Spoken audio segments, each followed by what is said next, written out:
إنا أنزلنا التوراة فيها هدى ونور يحكم بها النبيون الذين أسلموا للذين هادوا والربانيون والأحبار بما استحفظوا من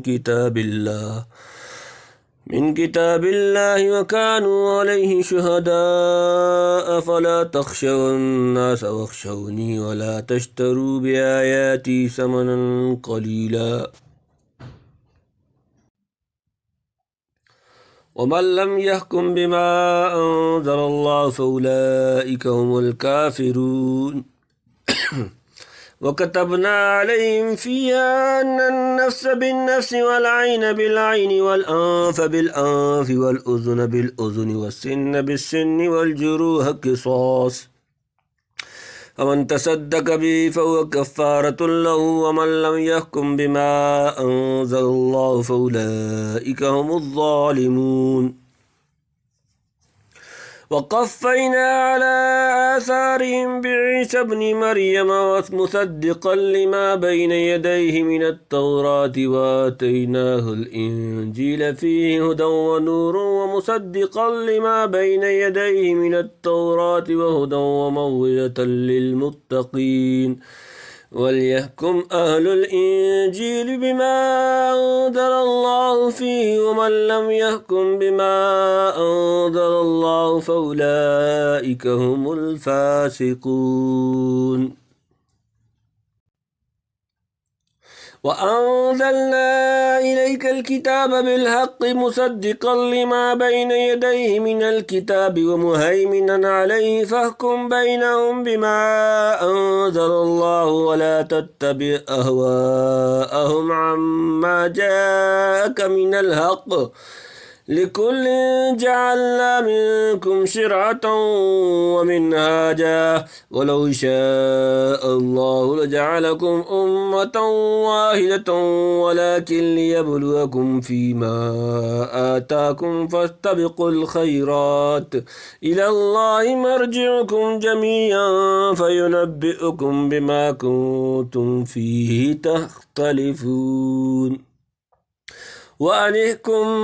وأنحكم بينهم بما أنزل الله ولا تتبع أهواءهم واحذرهم أن يفتنوك عن بعض ما أنزل الله إليك فإن تولوا فاعلم أنما يريد الله أن يصيبهم ببعض ذنوبهم وإن كثيرا من الناس لفاسقون أفحكم الجاهلية يبغون ومن أحسن من الله حكما لقوم يوقنون. بسم الله الرحمن الرحيم. إنا أنزلنا التوراة فيها هدى ونور يحكم بها النبيون الذين أسلموا للذين هادوا والربانيون والأحبار بما استحفظوا من كتاب الله وكانوا عليه شهداء فلا تخشوا الناس واخشوني ولا تشتروا بآياتي ثمنا قليلا ومن لم يحكم بما أنزل الله فأولئك هم الكافرون. انا بے شک ہم نے نازل کی تورات فیہا اس میں ہدایت و نور اور نور یحکم حکم دیتے تھے بہا اس کے ذریعہ نبی الذین اسلموا جو ہم بردار تھے للذین ان لوگوں کے لیے جو ہادو یہودی ہوئے یہود کو والربانیون اللہ والے درویش والاخبار اور علماء بما اس لیے کہ استحفظوا نے زبان کیے گئے من سے کی کتاب اللہ کی کتاب کانوا اور تھے علیہ اس پر شہداء نگران گواہ فلا تخشوا پس نہ ڈرو الناس لوگ وخشونی اور ڈرو مجھ سے اور لا تشترو نہ خریدو نہ حاصل کرو بیااتی میری آیتوں کے بدلے ثمناً قیمت قلیلاً تھوڑی ومن اور جو لم یحکم فیصلہ نہ کرے بما اس کے مطابق جو انزل اللہ نے نازل کیا فاولئک سو یہی لوگ ہوں وہ الکافرون کافر جمع. ہم نے نازل کی تورات کے اس میں ہدایت اور روشنی ہے. اس پر حکم کرتے تھے پیغمبر جو کہ حکم بردار تھے اللہ کے یہود کو اور حکم کرتے تھے درویش اور عالم اس واسطے کہ وہ نگہبان ٹھہرائے گئے تھے اللہ کی اللہ کی کتاب پر اور اس کی خبر گیری پر مقرر تھے، سو تم نہ ڈرو لوگوں سے اور مجھ سے ڈرو، اور مت خریدو میری آیتوں پر مول تھوڑا، اور جو کوئی حکم نہ کرے اس کے موافق جو کہ اللہ نے اتارا، سو وہی لوگ ہیں کافر۔ یعنی وصول اللہ کی طالبین کے لیے ہدایت کا اور شبہات مشکلات کی ظلمت میں پھنس جانے والوں کے لیے روشنی کا کام دیتی ہے۔ یعنی تورات میں ایسا عظیم الشان دستور الامر اور عین ہدایت تھا کہ کثیر التعداد پیغمبر اور اہل اللہ اور علماء برابر اسی کے موافق حکم دیتے رہے اور نزاعات کے فیصلے کرتے رہے۔ یعنی تورات کی حفاظت کا ان کو ذمہ دار بنایا گیا تھا، قرآن کریم کی طرح انا لہو لحافظون کا وعدہ نہیں ہوا۔ تو جب تک علماء و احبار نے اپنی ذمہ داری کا احساس کیا، تورات محفوظ و معمول رہی۔ آخر دنیا پرست علماء سو کے ہاتھوں سے تحریف و قضائے ہوئی، یعنی لوگوں کے ہو یا دنیاوی طمع کی وجہ سے آسمانی کتاب میں تبدیل و تحریف مت کرو، اس کے احکام و اخبار کو مت چھپاؤ، اور خدا کی تعذیب و انتقام سے ڈرتے رہو۔ تورات کی عظمت شان اور مقبولی جتلانے کے بعد یہ خطاب یا تو ان رؤساء علماء یہود کو کیا گیا ہے جو نزول قرآن کے وقت موجود تھے، کیونکہ انہوں نے حکم رجم سے انکار کر دیا تھا اور نبی کریم صلی اللہ علیہ وسلم کے متعلق پیشن گوئیوں کو چھپاتے اور ان کے معنی میں عجیب طرح کے ہیر پھیر کرتے تھے، اور یا درمیان میں امت مسلمہ کو نصیحت ہے کہ تم دوسری قوموں کی طرح کسی سے ڈر کر یا حب مال و جاہ میں پھنس کر اپنی آسمانی کتاب کو ضائع مت کرنا۔ چنانچہ اس امت نے الحمدللہ ایک حرف بھی اپنی کتاب کا کام نہیں کیا، اور آج تک اس کو مبتلین کے تغیر و تحریف سے محفوظ رکھنے میں کامیاب رہے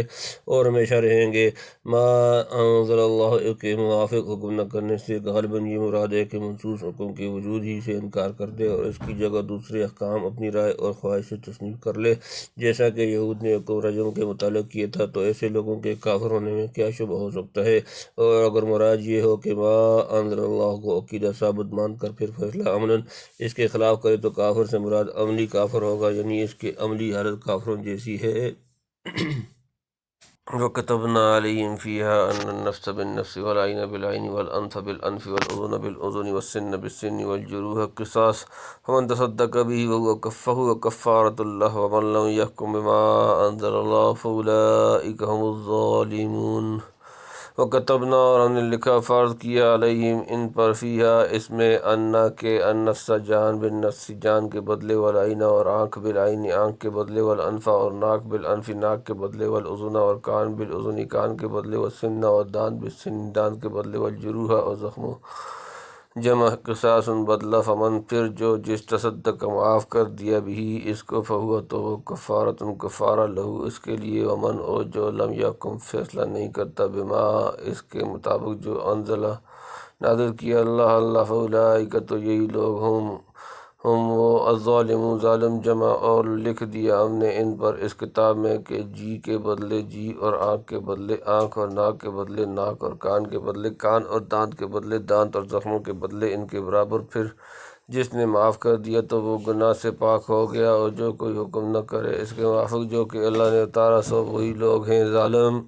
قصاص کا یہ حکم شریعت موسوی میں تھا، اور بہت سے علماء اصول نے تصریح کی ہے کہ جو پچھلی شرائع قرآن کریم یا ہمارے پیغمبر علیہ السلام نے نقل فرمائی، بشرطے کہ ان کی نسبت کسی جگہ حضور نے کوئی انکار یا ترمیم نہ فرمائی ہو، تو وہ اس امت کے حق میں بھی تسلیم کی جائیں گی، گویا بدون میں رد و انکار کے ان کو سنانا تلقی بالقبول کی دلیل ہے۔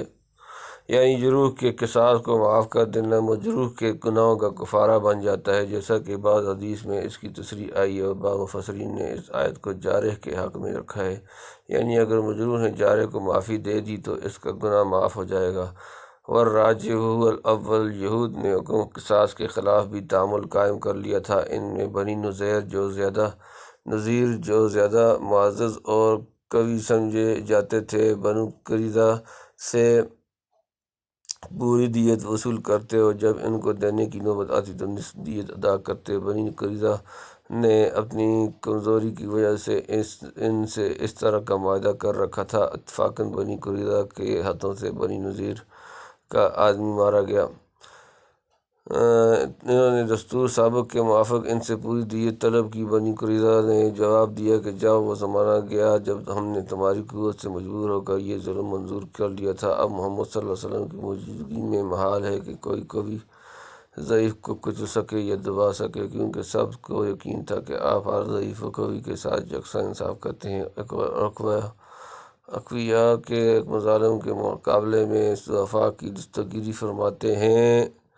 انجام کا یہ معاملہ حضور صلی اللہ علیہ وسلم کی عدالت میں پیش ہوا اور بنی قریظہ نے جو خیال اس پہ کر عدل و انصاف کی نسبت ظاہر کیا تھا بلا کا مقاصد صحیح نکلا۔ حکم قصاص کے بعد وَمَن لَّمْ يَحْكُم بِمَا أَنزَلَ اللَّهُ إِلَىٰ فرمانے سے اس واقعہ کی طرف اشارہ ہے، اور چونکہ رجم کی طرح قصاص کے حکم شرعی ہونے سے صریحاً انکار نہیں کیا تھا بلکہ آپس کی مفاہمت سے خلاف حکم شرعی ایک دوسرے قائم کر لیا تھا، تو قانون عدل کی اعتقادی نہیں صرف عملی مخالفت ہوئی۔ اسی لیے یہاں کافروں کی جگہ ظالمون فرمایا، یعنی یہ ظلم صریح ہے کہ قوی سے کم اور ضعیف سے زیادہ دیت لی جائے۔ وَقَفَّيْنَا عَلَىٰ آثَارِهِم بِعِيسَىٰ ابْنِ مَرْيَمَ مُصَدِّقًا لِّمَا بَيْنَ يَدَيْهِ مِنَ التَّوْرَاةِ وَآتَيْنَاهُ الْإِنجِيلَ فِيهِ هُدًى وَنُورٌ وَمُصَدِّقًا لِّمَا بَيْنَ يَدَيْهِ مِنَ التَّوْرَاةِ وَهُدًى وَمَوْعِظَةً لِّلْمُتَّقِينَ۔ آسان ترجمہ: وقفینا، اور ہم نے پیچھے بھیجا، اعلیٰ پر آثارہم ان کے نشان قدم، عیسیٰ ابن مریم مصدقاً تصدیق کرنے والا، لما اس کی جو بینہ یدیہ اس سے پہلے، من سے التوراۃ توریت، آتیناہ اور ہم نے اسے دی، الانجیل انجیل، فیہ اس میں، ہدی ہدایت، ونور اور نور، مصدقاً اور تصدیق کرنے والی، لما اس کی جو بین یدیہ اس سے پہلے، من سے التوراۃ توریت، وہدی اور ہدایت، وموعظۃ اور نصیحت، للمتقین پرہیزگاروں کے لیے۔ اور پیچھے جان نے انہی کے قدموں پر عیسیٰ مریم کے بیٹے کو تصدیق کرنے والا تورات کی جو آگے سے تھی، اور اس کو دی ہم نے انجیل جس میں ہدایت اور روشنی تھی، اور تصدیق کرتی تھی اپنے سے اگلی کتاب تورات کی، اور راہ بتلانے والی اور نصیحت تھی ڈرنے والوں کو۔ یعنی ان کے نقش قدم پر یہ بھی چلتے تھے، یعنی حضرت عیسیٰ علیہ السلام خود اپنی زبان سے تورات کی تصدیق فرماتے تھے، اور جو کتاب انجیل ان کو دی گئی تھی وہ بھی تورات کی تصدیق کرتی تھی، اور انجیل کی نوعیت بھی نور و ہدایت ہونے میں تورات کی طرح تھی۔ احکام و شرائع کے اعتبار سے دونوں میں بہت ہی قلیل فرق تھا، جیسا کہ وَلِأُحِلَّ لَكُم بَعْضَ الَّذِي حُرِّمَ عَلَيْكُمْ سورۃ نمبر 3 سورہ آل عمران آیت نمبر 50 میں اشارہ کیا گیا ہے۔ اور یہ فرق تورات کی تصدیق کے منافی نہیں، جیسے آج ہم قرآن کو ماننے اور صرف اسی کے احکام کو تسلیم کرنے کے باوجود بھی الحمدللہ تمام کتب سماویہ کے من عند اللہ ہونے کی تصدیق کرتے ہیں۔ وَلْيَحْكُمْ أَهْلُ الْإِنجِيلِ بِمَا أَنزَلَ اللَّهُ فِيهِ مَن لَّمْ يَحْكُم بِمَا أَنزَلَ اللَّهُ فَأُولَٰئِكَ هُمُ الْفَاسِقُونَ۔ وَلْيَحْكُمْ اور فیصلہ کریں، اہل الانجیل انجیل والے، بما اس کے ساتھ جو انزل نازل کیا اللہ فیہ اس میں، ومن اور جو لم یحکم فیصلہ نہیں کرتا، بما اس کے مطابق جو انزل نازل کیا اللہ فاولئک تو یہی لوگ ہوں وہ الفاسقون فاسق نافرمان۔ اور چاہیے کہ حکم کریں انجیل والے موافق اس کے جو کہ اتارا اللہ نے اس میں، اور جو کوئی حکم نہ کرے موافق اس کے جو کہ اتارا اللہ نے، سو وہی لوگ ہیں نافرمان۔ یا تو عیسائی جو نزول انجیل کے وقت موجود تھے، ان کو یہ حکم دیا گیا تھا، اس کو یہاں نقل فرما رہے ہیں، اور ہو سکتا ہے کہ نزول قرآن کے وقت جو عیسائی مخاطب تھے ان سے کہا گیا ہو کہ جو کچھ انجیل میں اللہ تعالیٰ نے اتارا ہے اس کے موافق ٹھیک حکم کریں، یعنی ان پیشن گوئیوں کو چھپانے یا لغو اور محمول تعویلات سے بدلنے کی کوشش نہ کریں جو انجیل میں پیغمبر ہر زمان اور مقدس فارقلیت کی نسبت حضرت مسیح کی زبان کی گئی ہے۔ یہ خدا تعالیٰ کی ساتھ نافرمانی ہوگی کہ جس ہادی جلیل اور مصلح عظیم کے متعلق حضرت مسیح پر یہ فرمائیں کہ جب وہ روح حق آئے گی تو تمہیں سچائی کی ساری راہیں بتلائے گی، اس کی تکذیب پر کم بستہ ہو کر اپنے لیے ابدی خسران قبول کرو۔ کیا مقدس مسیح اور اس کے پروردگار کی فرمانبرداری کی یہی معنی ہے؟ وَأَنزَلْنَا إِلَيْكَ الْكِتَابَ بِالْحَقِّ مُصَدِّقًا لِّمَا بَيْنَ يَدَيْهِ مِنَ الْكِتَابِ مُهَيْمِنًا عَلَيْهِ فَاحْكُم بَيْنَهُم بِمَا أَنزَلَ اللَّهُ وَلَا تَتَّبِعْ أَهْوَاءَهُمْ عَمَّا جَاءَكَ مِنَ الْحَقِّ لِكُلٍّ جَعَلْنَا مِنكُمْ شِرْعَةً وَمِنْهَاجًا وَلَوْ شَاءَ اللَّهُ لَجَعَلَكُمْ أُمَّةً وَاحِدَةً وَلَٰكِن لِّيَبْلُوَكُمْ فِيمَا آتَاكُمْ فَاسْتَبِقُوا الْخَيْرَاتِ إِلَى اللَّهِ مَرْجِعُكُمْ جَمِيعًا فَيُنَبِّئُكُم بِمَا كُنتُمْ فِيهِ تَخْتَلِفُونَ۔ وَأَنزَلْنَا اور ہم نے نازل کیا الیک آپ کی طرف الکتاب کتاب الحق سچائی کے ساتھ مصدقاً تصدیق کرنے والی لما اس کی جو بین یدیہ اس سے پہلے من سے الکتاب کتاب مہیمن ہونے کے بعد محافظ علیہ اس پر حکم سو فیصلہ کریں بینہم ان کے درمیان بما اس سے جو انزل نازل کیا اللہ اور لا تتبعوا نہ پیروی کریں اہواءہم ان کی خواہشات اما اس سے جا کر تمہارے پاس آگے من سے الحق حق لکل ہر ایک کے لیے جعلنا ہم نے مقرر کیا منکم تم میں سے شریعۃ دستور منہاج اور راستہ ولو اور شاء اللہ چاہتا جعلکم تو تمہیں کر دیتا امت واحد واحد ایک، ولیکن اور لیکن لیبلوکم تاکہ تمہیں آزمائے، فی میں ما جو آتاکم اس نے تمہیں دیا، فاستبقوا پس سبقت کرو الخیرات نیکیاں، الی طرف اللہ مرجعکم تمہیں لوٹنا جمیعا سب کو، فینبئکم وہ تمہیں بتلا دے گا، بما جو تم تھے فیہ اس میں تختلفون اختلاف کرتے ہو، تجھ پر اتاری ہم نے کتاب سچی تصدیق کرنے والی سب کا کتابوں کی اور ان کی مضامین پڑھنے کے بعد، سو تو حکم کر ان میں موافق اس کے جو کہ اتارا اللہ نے، اور ان کی خوشی پر مت چل چھوڑ کر سیدھا راستہ جو تیرے پاس آیا، ہر ایک کو تم میں سے دیا ہم نے ایک دستور اور راہ، اور اللہ چاہتا تو تم کو ایک دین پر کر دیتا، لیکن تم کو آزمانا چاہتا ہے اپنے دیے ہوئے حکموں پر، میں سو تم دوڑ کر لو خوبیاں اللہ کے پاس، تم سب کو پہنچنا ہے، پھر جتاوے گا جس بات میں تم کو اختلاف تھا۔ مہیمن کے کئی معنی بیان کیے گئے ہیں، امین، غالب، حاکم، حافظ، نگہبان، ہر معنی کے اعتبار سے قرآن کریم کا کتب سابقہ کے لیے مہیمن ہونا صحیح ہے۔ خدا کی جو عمارت تورات و انجیل وغیرہ کی کتب سماویہ میں ودیت کی گئی تھی وہ معاش زائد قرآن میں محفوظ ہے، جس میں کوئی خیانت نہیں ہوئی، اور جو بعض فروعی چیزیں ان کتابوں میں اس زمانہ یا ان حصوص و حتمین کی حسب حال تھیں ان کو قرآن نے منسوخ کر دیا، اور جو حقائق ناتمام تھیں ان کو پوری تکمیل فرما دی ہے، اور جو ایسا اس وقت کے اعتبار سے غیر مضمون تھا اسے بالکل نظر انداز کر دیا ہے۔ یہود میں باہم کچھ نزاع ہو گیا تھا، ایک فریق جس میں ان کے بڑے بڑے مشہور علماء اور مقتدیٰ شامل تھے، صلی اللہ علیہ وسلم کی خدمت میں حاضر ہوئے اور فضل نزاع کی درخواست کی، اور یہ بھی کہا کہ آپ کو معلوم ہے کہ مومن قوم یہود ہمارے اختیار اور اقتدار میں ہے، اگر آپ فیصلہ ہمارے موافق کر دیں گے تو ہم مسلمان ہو جائیں گے اور ہمارے اسلام لانے سے جمہور یہود اسلام قبول کر لیں گے۔ نبی کریم صلی اللہ علیہ وسلم نے اس رشوتی اسلام کو قبول نہ کیا اور ان کی خواہشات کی پیروی سے صاف انکار فرما دیا۔ اس پر یہ آیت نازل ہوئی۔ ابن کثیر کو استفادہ میں ان آیات کا جو شان نزول ہم لکھ چکے ہیں اس سے صاف عیاں ہے کہ آیت کا نزول بعد اس کے ہوا کہ آپ ان کی خوشی اور خواہش پر چلنے سے انکار فرما چکے تھے، تو یہ آیات آپ کی استقامت کی تصویر اور آئندہ بھی ایسی ہی شان عظمت پر ثابت قدم رہنے کی تاکید کے لیے نازل ہوئیں۔ جو لوگ اس قسم کی آیات کو نبی صلی اللہ علیہ وسلم کی شان عصمت کے خلاف تصور کرتے ہیں وہ نہایت ہی قاصر الفہم ہیں۔ اول تو کسی چیز سے منع کرنا اس کی دلیل نہیں کہ جس کو منع کیا جا رہا ہے وہ اس ممنوع چیز کا ارتکاب کرنا چاہتا تھا۔ دوسرے، انبیاء علیہ السلام کی معصومیت کا مطلب یہ ہے کہ خدا کی معصیت ان سے صادر نہیں ہو سکتی، یعنی کسی کام کو یہ سمجھتے ہوئے کہ خدا کو ناپسند ہے ہرگز اختیار نہیں کر سکتے، اور اگر اتفاق کسی وقت بھول چوک یا رائے و اتحاد کی غلطی سے راجع و افضل کی جگہ مرجو و مفضول کو اختیار کر لیں یا غیر مرضی کو مرضی سمجھ کر عمل کر کے گزریں، جس کو اسلام میں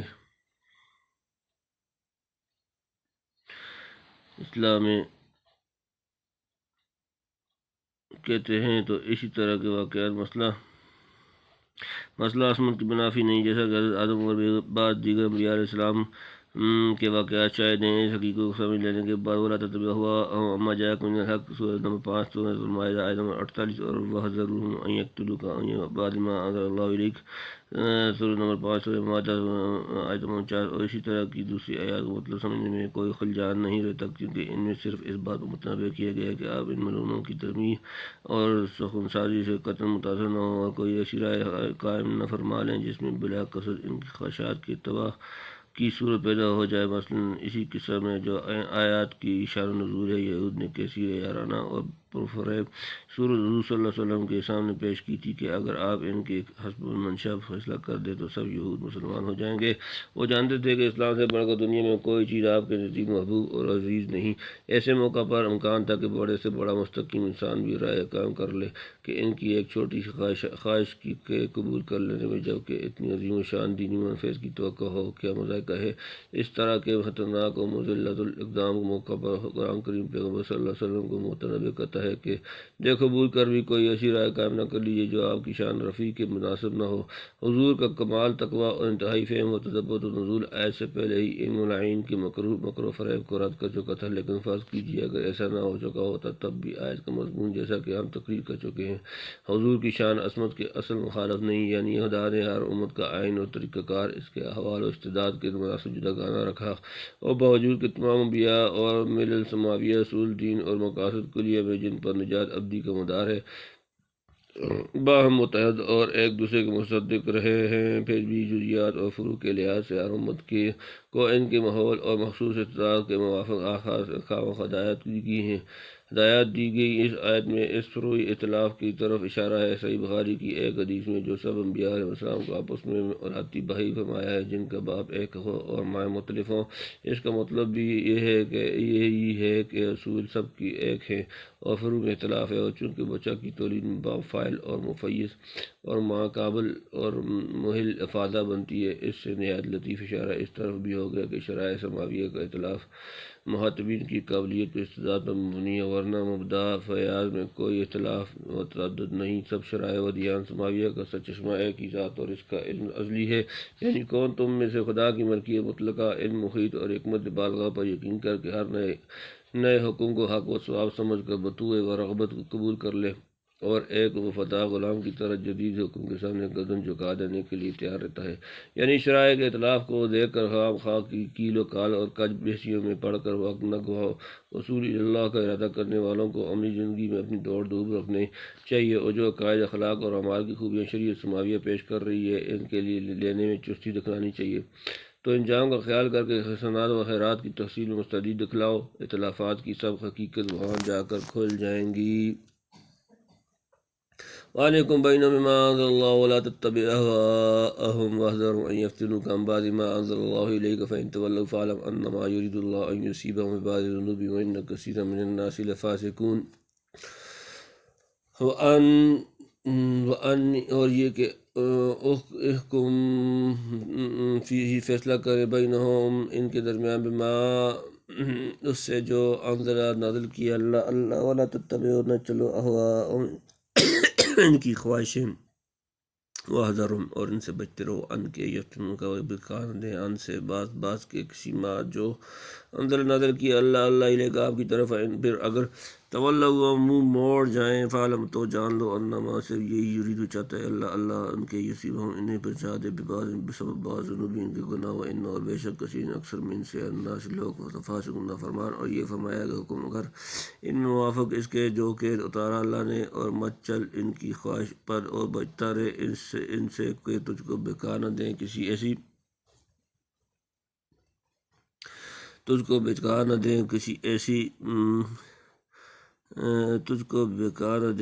ایسی حکم سے جو اللہ نے اتارا تجھ پر، پھر اگر نہ مانے تو جان لے کہ اللہ نے یہی چاہا کہ پہنچاویں ان کو کچھ سزا ان کے گناہوں کی، اور لوگوں میں بہت ہیں نافرمان۔ یعنی آپس کے اختلافات میں خواہ دنیا کیسی دست و گریبان رہے، آپ کو یہ حکم ہے کہ ما انزل اللہ کے موافق حکم دیتے رہیں اور کسی کے کہنے سننے کی کوئی پرواہ نہ کریں۔ پوری سزا جو قیامت میں ملے گی، لیکن کچھ تھوڑی سی سزا دے کر یہاں بھی مجرم کو یا دوسرے دیکھنے والوں کو ایک گنا تنبیہ کر دی جاتی ہے۔ یعنی آپ ان لوگوں کے اعراض و انحراف سے زیادہ ملول نہ ہوں۔ دنیا میں نفع بردار بندے ہمیشہ تھوڑے ہی ہوتے ہیں۔ وما اکثر الناس ولو حرصت بمؤمنین، سورہ نمبر 12، سورہ یوسف، آیت نمبر 103۔ افحکم الجاہلیت یبغون من احسن من اللہ حکما لقوم یوقنون۔ افحکم کیا حکم الجاہلیت یبغون وہ چاہتے ہیں، من اور کس احسن بہترین من سے اللہ حکم لقوم لوگوں کے لیے یوقنون یقین رکھتے ہیں۔ اب کیا حکم چاہتے ہیں؟ کفر کے واقع، اور اللہ سے بہتر کون ہے حکم کرنے والا یقین کرنے والوں کے واسطے؟ یعنی جو لوگ خدا کی شہنشاہیت، رحمت کاملہ اور علم محیط پر یقین کامل رکھتے ہیں، ان کی نزدیک دنیا میں کسی کا حکم خدا کے حکم کے سامنے لائق التفات نہیں ہو سکتا۔ پھر کیا یہ لوگ احکام الہیہ کی روشنی جانے کے بعد جنون و ہوا اور کفر اور جاہلیت کے اندھیرے ہی کی طرف جانا پسند کرتے ہیں؟